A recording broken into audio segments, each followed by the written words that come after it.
өнгөрсөн жил би нэг 10 жилийн сургуульд нэг юм судалгаа дүн шинжилгээ яаж хийх үү гэх тийм сургалт нэг бүтэн жил орсон баггүй 6 дугаар ангийн хүүхдүүдэд. Яг тэрэн дээр ингээд ерөнхийдөө жоохон хүндхэн сэдв ч юм уу те хүүхэд ойлгох гэж жоохон төвөгтэй асуудлын араас яг энэ нөгөө нэг юм улирлын шалгалтаа ч юм уу эсвэл багаар ажиллахаа яг майнд мапыг хийлгэждэг гэсэн баггүй. Тэгэхээр хүүхдүүд чи айгүй өөрх нөгөө дараа нь яг тэр майнд мапыг хийлгэсэн тэр асуудлаараа тест авахлаар хүүхдүүд айгүй өөрхөн тогтооцсон байдаг. Яг л нөгөө өөрсдөө нөгөө зураад ингээд хийгээд үтцсэн болохоор тэрийг ингээд тогтооцсон байдаг. Өөртөө шингээд орцсон. Одоо би юм тий урд нь өөрөө уншаад өнгөрнө эсвэл багш урд нь яриад байснаас илүүтэй бүх үтсэн юмнууд нь урд нь дэлгэж тавилж агаад за одоо чи энийг ингээд зураглал болгох гэдэг ерөнхий хэдэн техникүүдийн заагаад өгчин тий.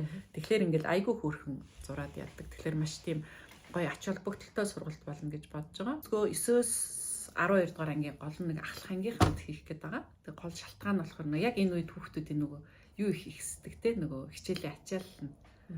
Тэгэхээр шалгалт шүүлэг тэгээд нөгөө олон янзын хичээлүүд орохлоор богино хугацаан дээр нөгөө хичээлээ ойлгох шаардлага гардаг.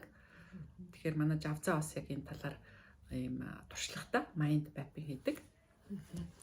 Нэг ахлах ангид орох хоёрын хүүхдүүдийн хичээлээ тэний хэлдгээр айгүйх болдог. Тэгээд хажуугаар нь гол хичээлүүд шалгалт өгөх хэрэгтэй болдог. Тэгээд математик одоо физик ямар ч хэвээр цаашаа тий явахаас хамаарат гэтэл хүүхдүүд маань яг тэр болгоныг богино хугацаанд бас яг өөртөө тогтоож авахд цаг хугацааны хувьд ч маш богино хугацаа үлдсэн байдаг. Дээрээс нь бас сургууль төгссөн ямар мэрэгчлэлтэй болох уу илүү одоо наривчилж одоо зөвхөн сургуулийн одоо хичээлүүдээс гадуур бас сургуультай хэмжээнд их хамаардаг тий англи хэл ч юм уу.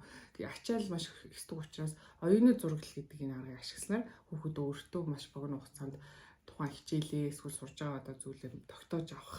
Тэгээ улмаар одоо цаашдаа одоо юу гэдэг гадаад сурахыг сонирхож байгаа бол тэр одоо итгэл хөтөлбөртөө бэлтгэх тэр боломж болцсон нэгтгэхтэй олон давуу талуудтай. Тийм. Яг ингээ ярьсан, Жавцаг ярьсан чинь би нөгөө Америкт мастера хамгаалах гал тэр чинь бүр 2006 онд очиж байгаа байхгүй. Тэгээ очиод нөгөө хэдийн энд ингээл англи хэлтэй тэргээл очисон ч гэсэн ингээл мастерын сургалтыг чинь номнууд нэс амар цуцаан 7 хоногийн дотор одоо уншиж дуусгах ингээл хидэн хичээлүүдийн араасаа тийм даалгавруудтай. Тэгээ тэрийг ингээд яаж хийх вэ? Тэгээд энэ чинь очиод нөгөө ангийнхантайгаа хамт гадаадынхантай хамт баг болоод ажиллаад эхэлж байгаа юм чинь. Тэгээ тэр үед би яг анх тэр mind mapping гэж юм байдгийн байх гэж сурсан байхгүй юу. Тэгээ тэр айгүй амар эргээд нөгөө нэг уншсан номооч гэсэн зургалж болдог тийм. Уншсан номооч гэсэн. Тэгээ зургалжчлаар тэрэн дараа нөгөө нэг санаанаас гарах нь айгүй баг болчдөг байхгүй юу. Тэгээд нөгөө айгүй амар энэ шалтгаан юу юм, үр дагавар нь юу юм ч гэдэг юм уу нөгөө бүх судалгаа эднэр хийхэд бас айгүй хэрэг болдог тийм.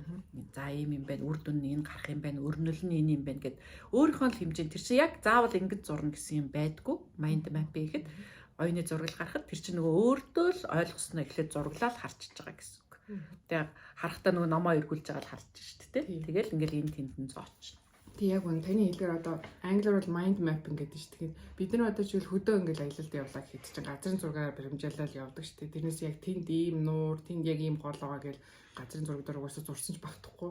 Тэгэхээр яг оюуны зураг нь яг тэрнтэй адилхан бүхэл одоо тэр хүсэж байгаа ном бэ нү одоо мэдлэг вэ нү тэр одоо хичээлийн төрөл вэ нү тэрийг аль нэг өөртөө одоо хэвтэйхэн дараа санахад ойлгомжтой байдлаар гол нь ингээ групплж багцалж ингэж тавьдгаар бас айгүй онцлог.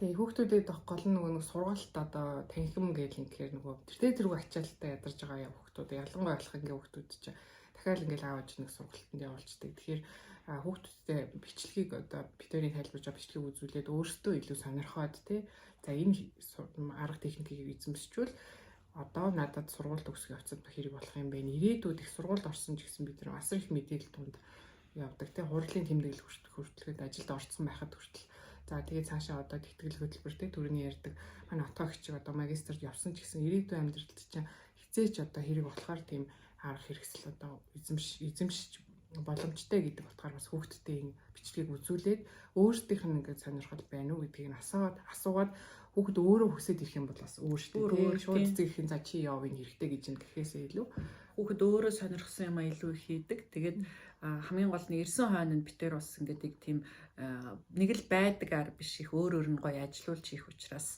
хүүхдүүд маань их сонирхолтой байх гэж бодож байна. За тэгээд нэмэлт асуулт тодруулах зүйл байвал мэдээж холбогдоод асууж болно тий. Тийм одоо бид тэр нөгөө видеогоо оруулахдаа дээр доор нөгөө холбоо барих, хаан зохион байгуулах гэд бусад мэдээллүүдэд дэлгэрэнгүй оруулчихна. Тэгэхээр ингээд уцтай холбогдоод ч юм уу нэмэлт мэдээллүүд авах боломжтой.